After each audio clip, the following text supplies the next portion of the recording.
There is a few things that I think in the preparedness communities that we get wrong. And I think that there is something that we can learn from how the military structures and organizes and equips itself as some positive lessons learned for some things that we can do. Because I hear from folks all the time, like, Top, I'm not the youngest anymore. I'm not in the best shape anymore, whether it's due to injuries or whatever the case may be. And I'm trying to figure out how I can fit in with a like-minded group of folks. So first off, man, you need to find some dudes that you fit in and that share your same value system, right? But if you are already in some sort of preparedness community, I want you to consider how the military structures, organizes, and equips itself. You see, at first glance, when you do look at the military, you're going to notice that only 10% are the gun shooters, right? Only 10% are infantry. Everybody else is support for these roles. But everybody, the only thing that anybody wants to do is be a gunfighter, right? Well, it takes a lot more support than we often think of. And this is one of the most critical downfalls or shortcomings of every unorganized militia that exists. Because everybody just wants to be a gunfighter, man. Just go out and look at all the gun tuber pages and Instagram things that do well.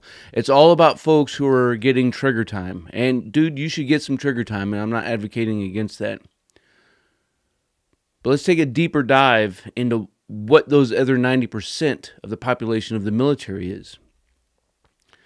And not specifically so much as far as the branches or the regiments, right? All of the MOSs, because we all have different skills that we bring to the table.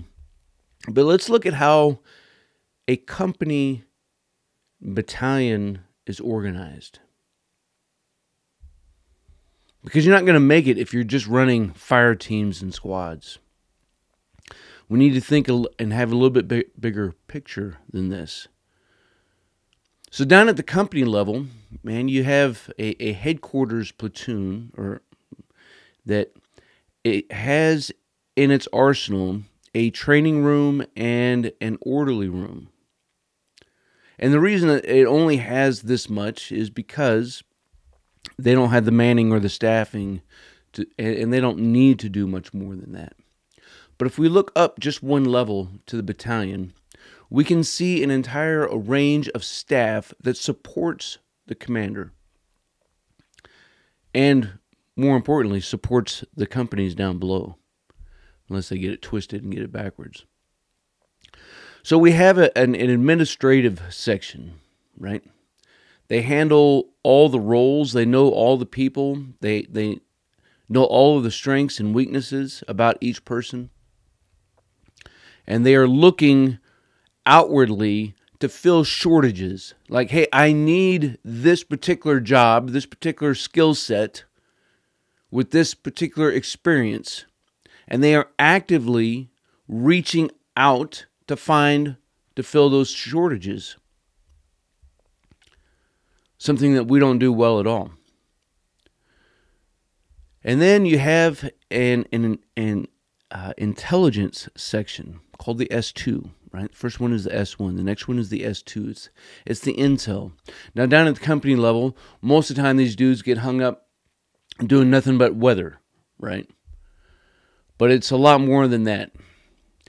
We need folks who are dedicated to looking and researching and filtering out all of the garbage, right? There's a ton of information out there, but what is actionable? What is the actual intelligence that we need?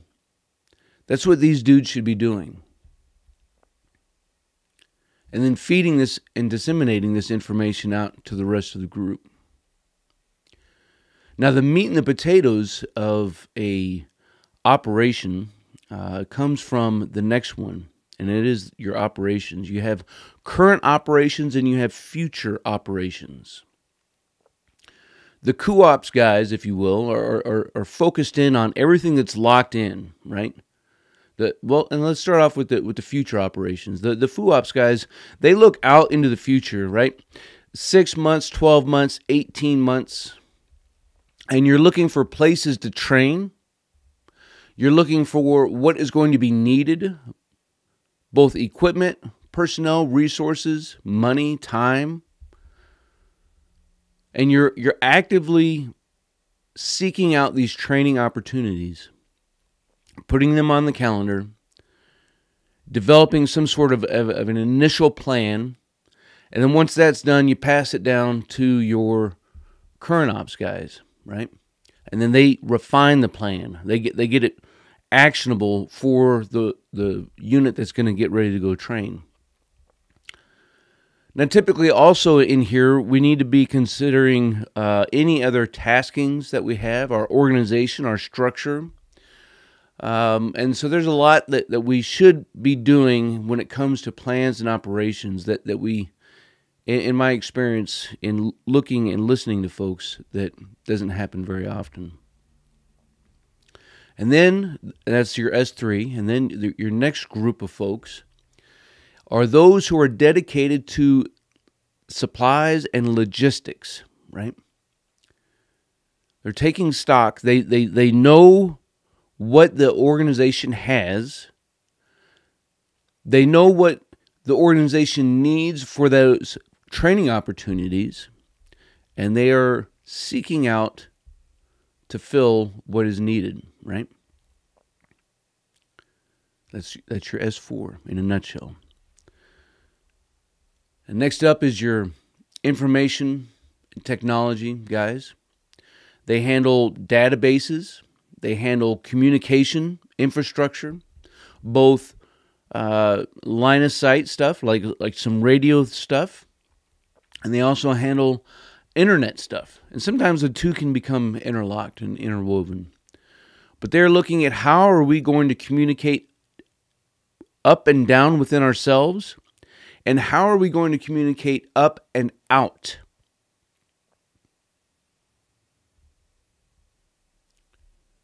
Something that is dreadfully needed. Too many times we get caught only worrying about how to talk to ourselves, but we need some folks with some dedicated time and training to figure out how to communicate out beyond our little local sphere, right? After that, and that's your S6 in a nutshell, after that, we have, at the battalion level, that's pretty much it. Once you get above that, you get up to brigade and division levels, then some of these become more drilled down, if you will. You'll have some special staff, and you'll have some folks who are dedicated on nothing but money specifically, as well as detailing out some of the other things that get done to manage and control organizations for upper echelon. And we don't need to get so locked into structure that we lose focus of what it's all about, because that's what happens in the military as well. People become so focused on structure and telling the higher that they are good to go, that instead of supporting the line units, they support themselves, right? Does that make sense? And it's a shame that happens. But if we look at things on face value and say on paper, how do we structure and organize ourselves? And how do we equip ourselves to get better? So you probably, maybe right now, you don't have some folks who can be dedicated into these areas. Like everybody is on that frickin' fire team. So what you do is you figure out the strengths and weaknesses of each person and say, who can do this? Who has experience in working on these needs? Maybe it is that intel group. Maybe it is that information and technology group. Right? And so the fire team supports itself. but actively look for folks, because I'm telling you, team, there are so many people out there who just want to get plugged into a community. But they're like, man, I can't do what I used to be able to do, but I can cook. Well, you know what you need? You need to freaking cook. I say, man, I can't go off and do all the things that I used to could have done, but damn, I'm a good mechanic. You need some freaking mechanics. You need some welders. And they should participate in all of the training, right? And you need some medics. You need all of the things, all of those branches and jobs, if you will, that exist. You need them in your organization, primarily for the skill sets that they are good at. Think of all of the things that you need in life to sustain things where you live.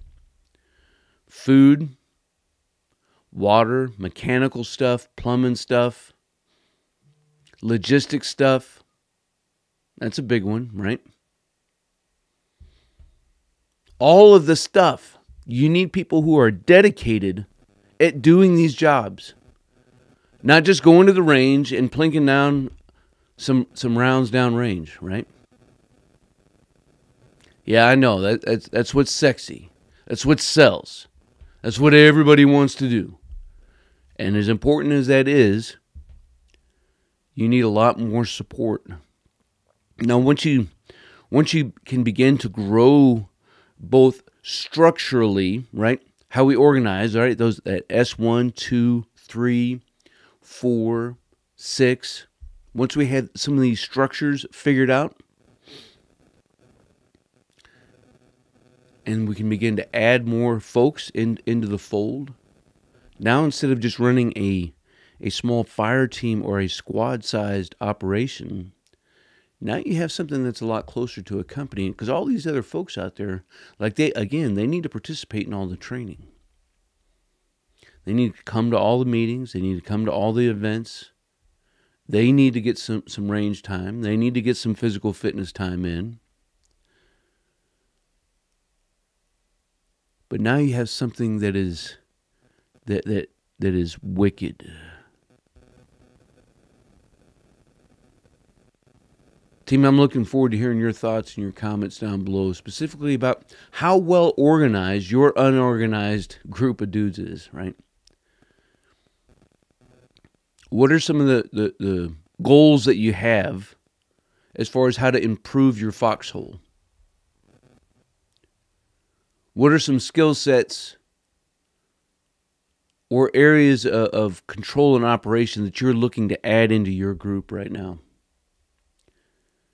Because down in the comments below, team, that's where the community happens. And I'm looking forward to seeing and hearing from you all. So, team, I appreciate you guys. Until then, you stay out there, you keep grinding, and you stay stoked.